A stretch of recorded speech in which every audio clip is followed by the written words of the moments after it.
வாழைப்பழம் சேர்த்துக்கிட்டா உடம்புக்கு நல்லது. அதனால இந்த பாருங்க, ஒரு வாழை முட்டை நல்லா நைஸா மோர்ல அரிஞ்சு பைத்தம்பருப்பு ஒரு 50 கிராம் போட்டு ஊற வச்சு எடுத்துருக்கேன். இதுக்கு கொஞ்சம் நம்ம இந்த அரிசி களைஞ்சிட்டு வச்ச தண்ணி இருக்கு, அதை ஊற்றிடுவோம்.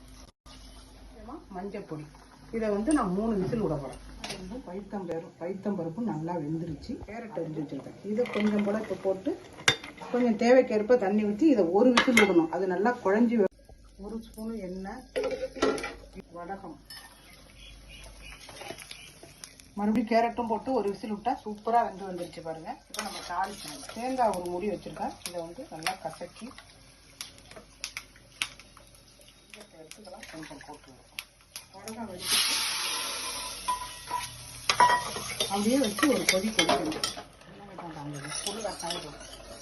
ஒரு கொத்து கருவேப்பிலை, கொஞ்சோண்டு பெருஞ்சீரகம், அது மேலே வாசனையாக இருக்கும், 1 ஸ்பூன் நெய்.